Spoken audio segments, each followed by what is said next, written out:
சமூக வலைத்தளங்களில் என்ன வந்து ஆதரிக்கிற அத்தனை உறவுகளுக்குமே நான் வணக்கத்தை தெரிவித்துக் கொள்கிறேன். குறிப்பாக இந்த என்னுடைய யூடியூப் சேனலுக்கு யாராச்சும் புதுசாக வர்றீங்களன்னு சொன்னால் முடிஞ்ச அளவுக்கு ஒரு சப்ஸ்கிரைப் பண்ணி ஒரு ஆதரவு உண்டு தாங்க. நீங்கள் பண்ணுற ஒரு சப்ஸ்கிரைப் தான் என்ன வந்து அடுத்தடுத்த வீடியோக்களும் வந்து செய்யக்கூடிய மாதிரி இருக்கும். அதை விட உங்களுக்கு தெளிவான ஒரு தேவையான விளக்கங்களை நான் தரக்கூடிய மாதிரி இருக்கும். அதை விட மக்களுக்கு தேவையான கருத்துக்களை தான் நான் வந்து இந்த சமூக வலைத்தளங்களில் வந்து பகிர்றேன். ஆகையால் தயவு செய்து இந்த என்னுடைய நண்பர்கள் மற்றும் உறவினர்கள் நண்பர்கள் அல்லாதோர் யாராச்சும் என்னுடைய சேனலுக்கு நீங்கள் புதுசாக பார்ப்பீங்களா இருந்தால், அதாவது சேனலுக்கு புதுசாக வந்து நீங்கள் என்னுடைய வீடியோக்களை பார்ப்பீங்களா இருந்தால் தயவுசெய்து ஒரு சப்ஸ்கிரைப் பண்ணி ஒரு ஆதரவு உண்டு தாங்க. அதை விட இந்த டிக்டாக்கில் வந்து என்னுடைய வீடியோக்களை வந்து பார்க்குற ஒரு சில உள்ளங்களுக்கு நான் வந்து கற்றுக்கொள்கின்ற ஒரு விஷயம் என்னென்னு சொன்னால், நிறைய பேர் வந்து உங்களுடைய கருத்துக்களை வந்து என்னுடைய இன்பாக்ஸில் வந்து தெரிவிக்கிறீர்கள். உண்மையிலே எனக்கு மனவர்த்தமாக தான் இருக்குது. ஏனென்றால் நான் வந்து இன்பாக்ஸ் வந்து பாவிக்கிறது குறைவு. ஆகையால் உங்களுடைய கருத்துக்கள் நிறைய பேர் ஏராளமான ஆட்கள் கேள்விகளை கேட்டிருக்கிறேன், எப்படி என்ன செய்யலாம் அப்படி என்று. ஆனால் வந்து நிறைய பேருக்கு என்னால் வந்து பதில் சொல்ல முடியாமல் இருக்குது. ஏனென்றால் நான் வந்து இன்பாக்ஸ் பாவிக்கிற குறைவு. இருந்தாலும் ஒரு சில பேருக்கு என்னுடைய பதில்களை நான் சொல்லியிருக்கிறேன். நான் உங்கள்கிட்ட கேட்டுக்கொள்கிற ஒரு விஷயம் என்னென்னு சொன்னால், டிக்டாக்கில் என்னுடைய வீடியோக்களுக்கு உங்களுக்கு நீங்கள் ஏதாச்சும் கேள்விகள் நீங்கள் கேட்பீங்களா இருந்தால் இன்பாக்ஸில் கேட்காம தயவுசெய்து கொமெண்ட்ஸில் கேளுங்க. அதுக்கு என்னுடைய முழு ஆதரவு தந்து உங்களுக்கு விளக்கங்கள் சரியான முறையில் தரக்கூடிய மாதிரி இருக்கும். அதை விட இன்றைக்கு நான் ரொமேனியாவில் வந்து விடுமுறைன்ற காரணம் என்றபடியாக நான் இன்றைக்கு வந்து வெளியால் செல்ல இருக்கிறேன்.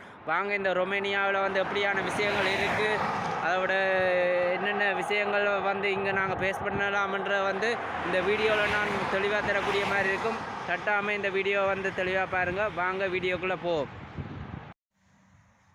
இப்போ ரொமேனியாவை பொறுத்த வரைக்கும் உண்மையிலே இங்கத்து மொழி கலாச்சாரத்தை நாங்கள் பற்றி பார்ப்போம்னு சொன்னால், இது கொஞ்சம் இப்போ யூரோப்பில் இருந்து கொஞ்சம் மாறுபட்ட மாதிரி என்று தான் நான் சொல்லுவேன். காரணம் வந்து இங்கத்திய மக்கள் வந்து பேசுகிற மொழி, அதிகமான மக்கள் வந்து பேசுகிற மொழி ரொமேனியன் மொழி, அதாவது ரோம மொழின்னு சொல்லுவாங்க. ஒரு சில பேர் வந்து ரொமேனியன் மொழின்னு சொல்லுவாங்க. அதை விட இப்போ இங்கே வந்து அந்த ஆங்கிலம்ன்றது வந்து பிரதான மொழி என்று இல்லை.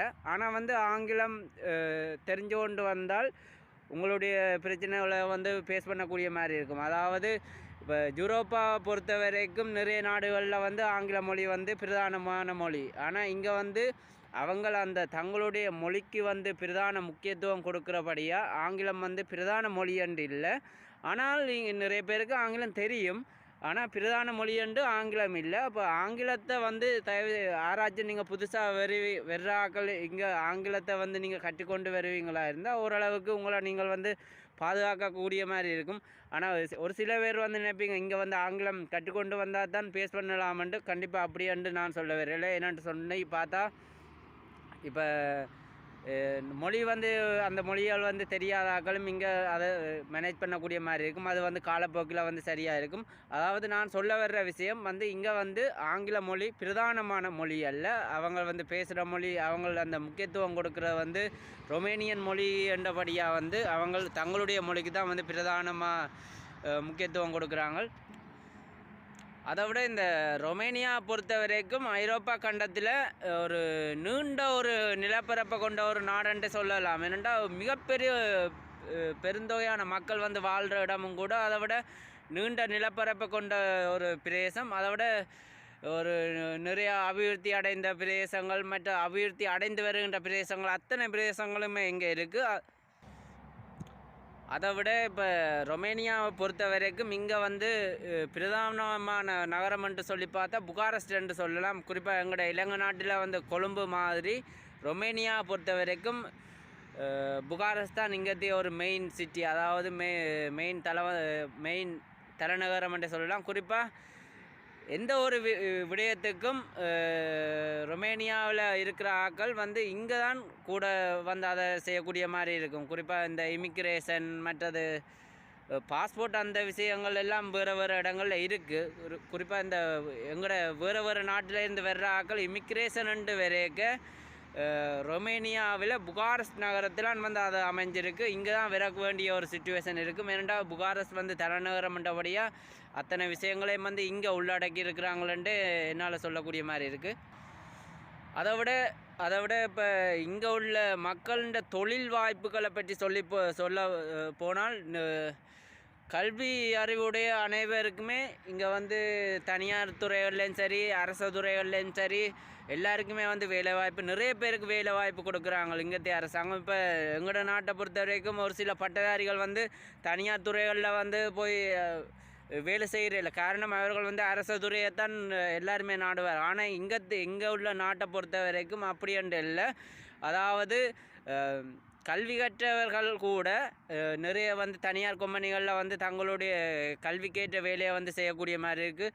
என்ற நான் வேலை செய்கிற இடங்கள்லேயும் கூட அப்படித்தான். குறிப்பாக எனக்கு தெரிஞ்ச வரைக்கும் நிறைய பேர் நல்ல கல்வி அறிவுடையவர்களும் இங்கே வந்து எங்களுடைய தனியார் நிறுவனங்களில் வந்து வேலை செய்யக்கூடிய மாதிரி இருக்குது.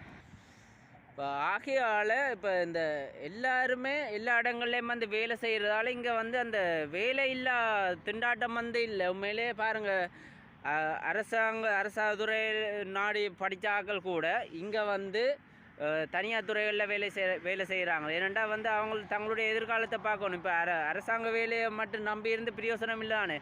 அரசாங்க வேலையை மட்டும் நம்பி இருந்தால் இங்கே வந்து வேலை கிடைக்காது. அப்போ ஆகையால் நிறைய படித்தவர்கள் கூட தனியார் துறைகளில் வந்து வேலை செய்யக்கூடியதை வந்து அவதானிக்கக்கூடிய மாதிரி இருக்குது. அதோட இங்கே உள்ள மக்கள் வந்து நிறைய பேர் ரொமேனியன் மொழி பேசுகிறதால இப்போ சொந்த நாடுகளில் இருந்து வர்ற ஆக்களும் கொஞ்சம் அது தெளிவில்லாமல் இருக்கும். ஆனால் வந்து அது காலப்போக்கில் வந்து அவர்களோட கதை கேட்க அதன் தெளிவு வந்து சரியான முறையில் தெரியக்கூடிய மாதிரி இருக்குமென்றதை வந்து நான் நினைக்கிறேன். அதை விட இன்னொரு விஷயம் சொல்கிறேன். குறிப்பாக இந்த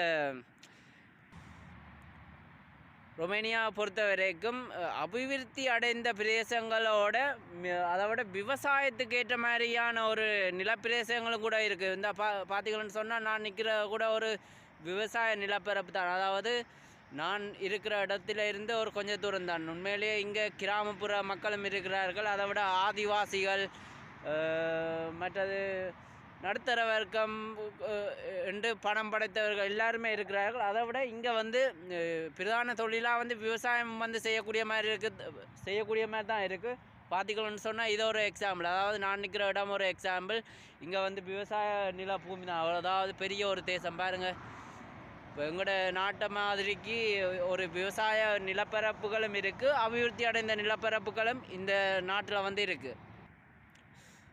ஓகே மக்களே, ஆகையால் இந்த எங்களோட நாட்டில் இருந்து நீங்கள் யாராச்சும் இங்கே வருவீங்களன்னு சொன்னால் இப்போ இப்படியான விஷயங்களும் இருக்குது. என்னுடைய வீடியோக்களில் வந்து ரொமேனியா பற்றின நிறைய விஷயங்களை தான் நான் வந்து இனி போடுவேன்.